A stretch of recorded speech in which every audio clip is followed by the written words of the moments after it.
तो बच्चों यहाँ पर जो है मैं क्वेश्चन सॉल्व करने जा रहा हूँ, जो कि क्विज ऑफ द डे 01 का सॉल्यूशन बनाने जा रहा हूँ। थोड़ी सी बीच में डिस्टर्बेंस हो गई थी, तो इसके लिए I am very very sorry. Again मैं स्टार्ट कर रहा हूँ कि two particle X and Y having equal charge. तो सबसे पहले दो पार्टिकल, एक है एक्स और दूसरा है वाई, जिसके पास में मान ली कि पहले एक्स के पास में चार्ज है Q1, वाई के पास में चार्ज है Q2, लेकिन इक्वल चार्ज है, तो इसलिए Q1 और Q2 इक्वल होकर क्या बन जाएगा, Q बन जाएगा। फिर कहते हैं after being accelerated through same potential difference. ये भी बहुत इंपॉर्टेंट बात है। कहते हैं कि उसको उस चार्ज को एक्सेलरेट किया जाता है, लेकिन पोटेंशियल डिफरेंस जो वो उसे एक्सेलरेट करने के लिए वो कैसा है, तो सेम है। तो मान लीजिए कि पहले चार्ज का पोटेंशियल है V1, दूसरे चार्ज का पोटेंशियल डिफरेंस है V2, और दोनों को इक्वल कर देंगे क्योंकि पोटेंशियल डिफरेंस क्या कर रहा है, सेम है। दोनों को मिला के क्या बन जाएगा, V।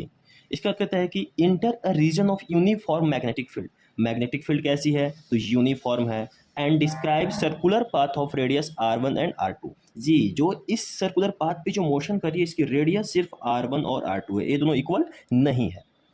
ठीक है। Respectively the ratio of X and O, the ratio of mass X to that of Y is what. यानी कि पहले का एक्स का मास निकालना है और वाई का मास निकालना है। तो मान लीजिए हम एक्स का मास m1 है और वाई का मास m2 है, तो आपको यही बताना है कि m1 रेशियो m2 कितना होगा, ये आपको बताइए। तो कैसे करेंगे, तो सबसे पहले सिंपली हम आर के फॉर्मूले के ऊपर कॉन्सेंट्रेट करते हैं। तो देखो बच्चों, आर का फॉर्मूला को अगर हम लिखें तो वो क्या होता है, तो वो होता है M V upon Q V, जहाँ पर एम क्या है, मास ऑफ पार्टिकल, वी है वेलोसिटी ऑफ पार्टिकल, क्यू है charge on particle, and B है मैग्नेटिक फील्ड।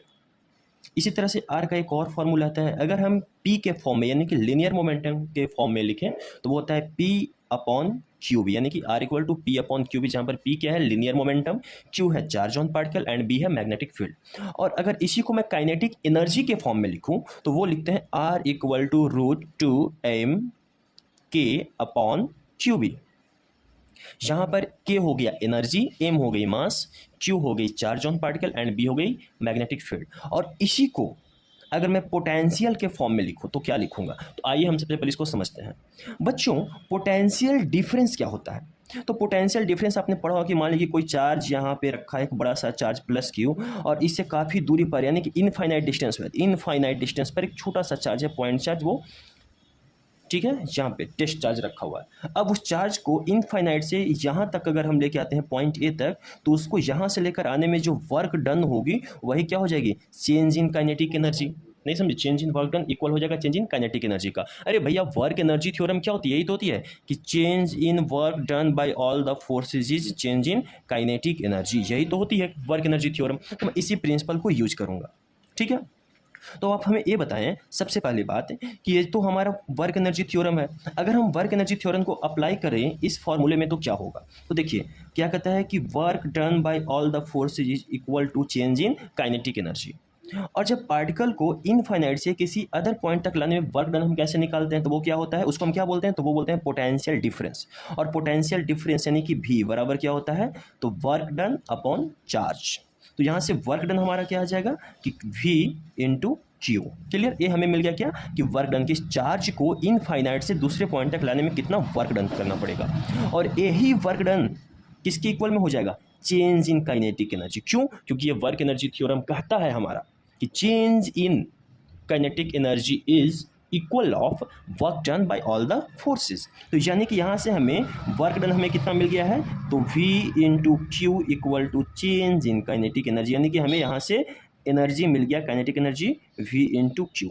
और अब इस के को हम यहाँ पे क्या करेंगे, पुट कर देंगे, इस के जगह पर हम क्या लिखेंगे, Q इंटू V। और फाइनली इससे हमारा फॉर्मूला बन जाएगा क्या कि रूट ओवर 2m।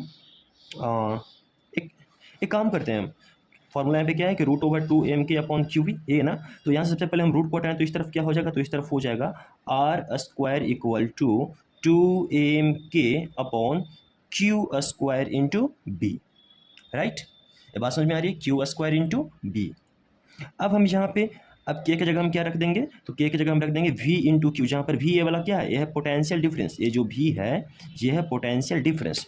तो यहाँ पे अब क्या हो जाएगा, तो यहाँ पर अब हो जाएगा क्या कि 2m V into Q upon Q square into B. और जहाँ पर अब क्यू सी इसका स्क्वायर जो है वो मर जाएगा, और फाइनली यहाँ से हमें एक आर की एक नया फॉर्मूला मिल जाएगा। वो क्या मिलेगा, तो वो मिलेगा R इक्वल टू, मैं यहाँ लिख दे रहा हूँ कि R equal to sorry R square equal to M V upon Q into B, sorry B square, हाँ जी बी स्क्वायर, ठीक है। ये हो गई एक नया फॉर्मूला हमें मिल गया आर का। अब यहाँ पे ध्यान से देखिए तो इस तरफ है आर, इस तरफ है एम, यहाँ है आर और यहाँ है एम।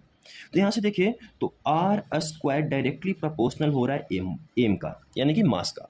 तो अगर हम यहाँ से R one square upon R two square equal to M one upon M two लिख सकते हैं। और जब ऐसा लिख सकते हैं तो R one square upon R two square equal to M one क्या, तो मास ऑफ एक्स, और एम टू क्या, तो मास ऑफ वाई। और फाइनली हमें मिल जाएगा क्या, तो फाइनली हमें मिल जाएगा यहाँ से कि m1 ratio m2 equal to r1 upon r2 का होल स्क्वायर। और ये हो जाएगी यहाँ पर आंसर, ये क्या हो जाएगी, तो ये हो जाएगी आंसर। बात समझ में आई, यानी कि हमारा जो है वो ऑप्शन सी इज करेक्ट।